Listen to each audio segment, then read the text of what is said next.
आज का ये किस्सा जुड़ा है भगत सिंह से। भगत सिंह ने जब काउंसिल हाउस में बम फेंका, कैसे की थी आखिर ये तैयारी, इसके बारे में बात करते हैं। हम लोग जानते हैं तो उस जमाने में काउंसिल हाउस, जो कि आज का संसद भवन है, का शुमार दिल्ली की बेहतरीन इमारतों में किया जाता था। काउंसिल हाउस में सेफ्टी बिल पेश होने से 2 दिन पहले, यानी कि 6 अप्रैल 1929 को भगत सिंह और बटुकेश्वर दत्त काउंसिल हाउस के असेंबली हॉल गए थे, ताकि ये जायजा लिया जा सके कि पब्लिक गैलरी किस तरफ है और किस जगह जगह से वहां बम फेंके जाएंगे। वो ये हर कीमत पर सुनिश्चित करना चाहते कि उनके फेंके गए बमों से किसी का नुकसान ना हो। हालांकि ट्रेड डिस्प्यूट बिल पास किया जा चुका था, जिसमें मजदूरों द्वारा की जाने वाली हर तरह की हड़ताल पर पाबंदी लगा दी गई थी। लेकिन पब्लिक सेफ्टी बिल पर अध्यक्ष विट्ठल भाई पटेल ने अभी तक अपना फैसला नहीं सुनाया था। इस बिल में सरकार को संदिग्धों को बिना मुकदमा चलाए हिरासत में रखने का अधिकार दिया गया था। और काउंसिल हाउस में प्रवेश 8 अप्रैल को सदन की कार्रवाई शुरू होने से कुछ मिनट पहले 11 बजे भगत सिंह और बटुकेश्वर दत्त बिना किसी का ध्यान आकर्षित किए हुए काउंसिल हाउस में दाखिल हो चुके थे। उस समय उन्होंने खाकी रंग की कमीज और हाफ पैंट पहन रखी थी, और उसके ऊपर उन्होंने सैलेटी रंग का चारखाने का कोट पहन रखा था, जिसमें 3 बाहरी जेबें थीं और एक जेब कोट के अंदर थी, और उन दोनों ने ऊनी मोजे भी पहन रखे थे। भगत सिंह ने एक विदेशी फेल्ट हैट लगाई हुई थी। इसका उद्देश्य था कि भगत सिंह की ऊंची कद काठी और सुंदर व्यक्तित्व की वजह से कहीं उन्हें पहले ही ना पहचान लिया जाए। और इस फेल्ट हैट को लाहौर की एक दुकान से खरीदा गया था। सदन का एक भारतीय सदस्य उन्हें गेट पर पास देकर गायब हो गया था, और उस समय दर्शक दीर्घा लोगों से खचाखच भरी हुई थी। भगत सिंह के एक और जीवनीकार मलविंदर सिंह बहराइच अपनी किताब भगत सिंह द एटर्नल रिवेल में लिखते हैं कि दिलचस्प बात ये थी कि 3 अप्रैल 1929 को भगत सिंह बटुकेश्वर दत्त ने उन्हें कपड़ों में कश्मीरी गेट के रामनाथ फोटोग्राफर की दुकान पर अपनी तस्वीर खिंचाई थी, और जिन कपड़ों में वो बम फेंकने असेंबली हॉल जाने वाले थे, वो 6 अप्रैल को उन तस्वीरों को लेने दोबारा उस दुकान पर भी गए थे। असेंबली भवन आने से पहले भगत सिंह ने अपनी एक जेब घड़ी अपने एक साथी जयदेव को दी थी, और इस घड़ी का भी एक इतिहास रहा है। सबसे पहले ये घड़ी गदर पार्टी के एक सदस्य ने फरवरी 1915 में खरीदी थी। उसके बाद रास बिहारी बोस ने वो घड़ी बंदी जीवन के लेखक सचिंद्र नाथ सान्याल को दे दी थी। सान्याल ने वो घड़ी भगत सिंह को दी थी। उस समय सदन में सन जॉन साइमन के अलावा मोतीलाल नेहरू, मोहम्मद अली जिन्ना, एनसी केलकर और MR जयकर भी मौजूद थे। भगत सिंह को यह अच्छी तरह पता था कि उनके बम इस विधेयक को कानून बनने से नहीं रोक पाएंगे। कारण था कि नेशनल असेंबली में ब्रिटिश सरकार के समर्थकों की कमी नहीं थी, और दूसरे वायसराय को कानून बनाने की असाधारण अधिकार मिले हुए थे। दुर्गादास ने बम की खबर दी पूरी दुनिया को।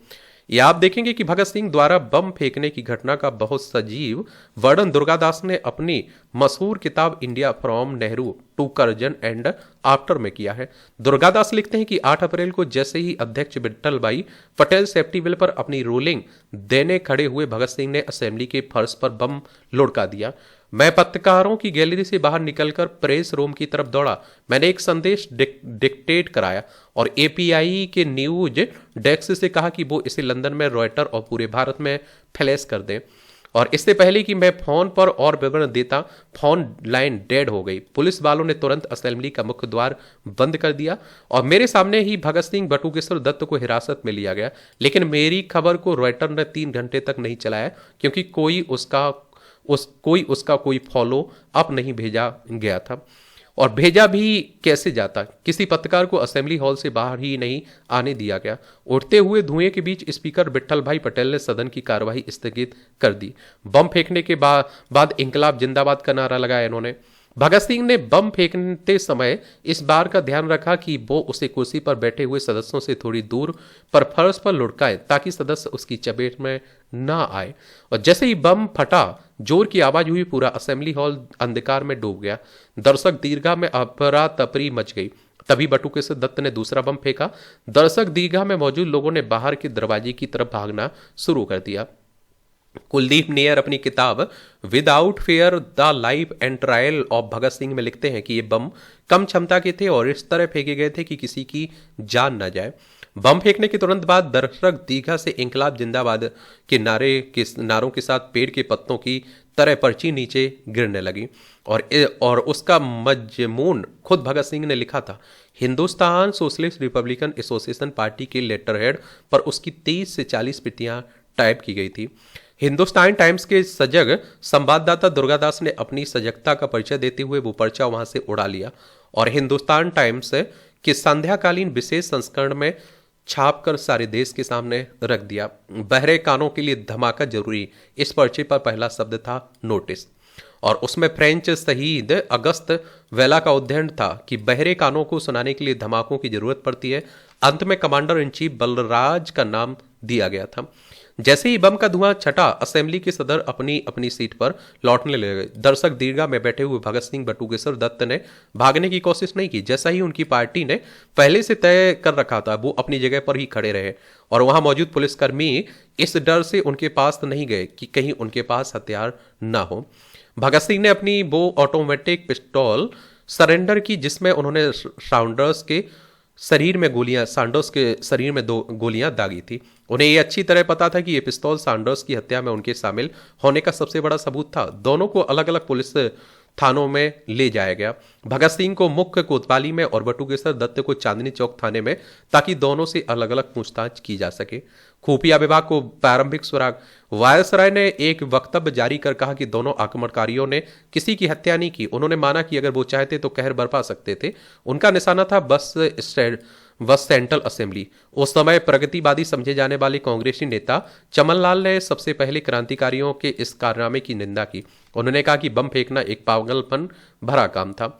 कुलदीप नैयर अपनी किताब में लिखते हैं कि ब्रिटिश खुफिया विभाग को लगा कि हैंडबिल को लिखने का स्टाइल और प्रारूप पहले ही भी कहीं इस्तेमाल किया जा चुका है। एक वरिष्ठ पुलिस अधिकारी को उन पोस्टरों की तफ्तीश करने के लिए लाहौर भेजा गया जो सैंडर्स की हत्या के बाद वहां की दीवारों पर चिपकाए गए थे।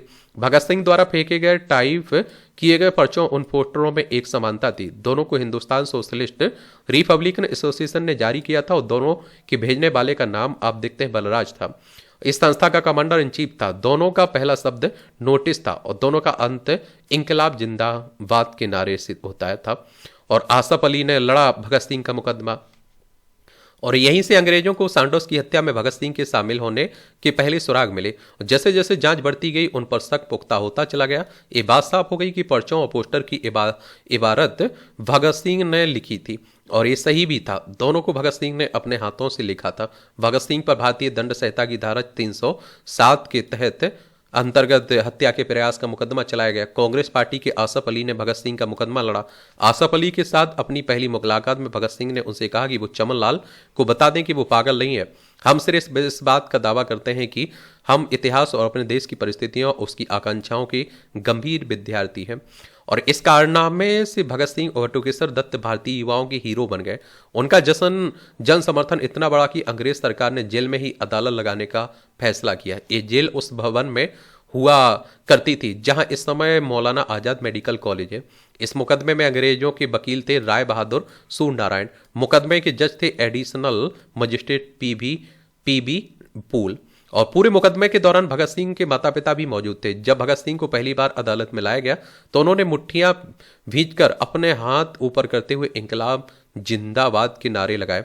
इसके बाद ही मजिस्ट्रेट ने आदेश दिया कि दोनों को हथकड़ियां लगाई जाए और दोनों ने इसका कोई विरोध नहीं किया। वो लोहे की रेलिंग के पीछे रखी बेंच पर बैठ गए। भगत सिंह ने ये कहते हुए कोई बयान देने से इनकार कर दिया कि उन्हें जो कुछ कहना है वो सेशन जज की अदालत में ही कहेंगे।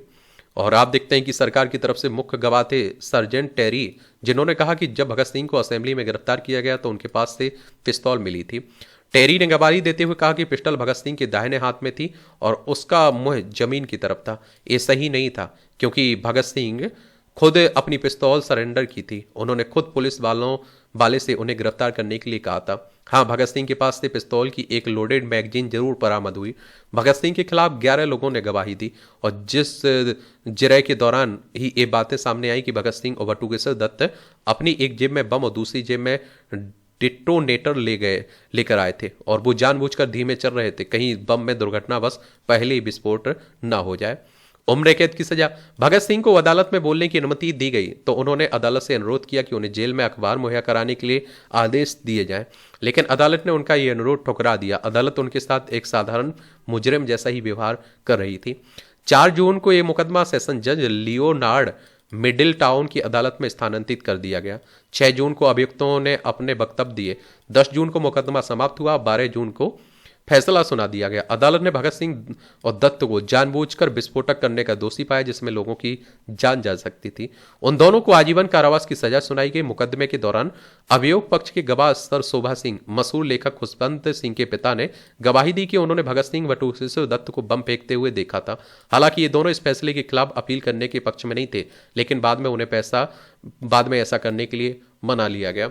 आप सोचिए कि उस समय गवाही भी हमारे ही देश के लोग दे रहे थे, तो आप समझ सकते हैं कि क्या स्थिति होगी। तर्क ये दिया गया कि इससे क्रांति के संदेश का प्रचार होने में मदद मिलेगी। जैसा कि उम्मीद थी कि हाईकोर्ट ने 13 जनवरी 1930 को भगत सिंह बटुकेश्वर दत्त की अपील खारिज कर दी। उन्हें 14 सालों के जेल की सलाखों के पीछे भेज दिया गया। बाद में सैंडर्स की हत्या के आरोप में भगत सिंह को फांसी पर लटका दिया गया। तो देख रहे हैं, इस तरह के थे हमारे बहादुर, और तब जाकर आप देखते हैं कि हमें आज़ादी मिली। आप सोच सकते हैं कि कितने बहादुर छोटी सी उम्र में बहादुरी करके गए हुए। धन्यवाद।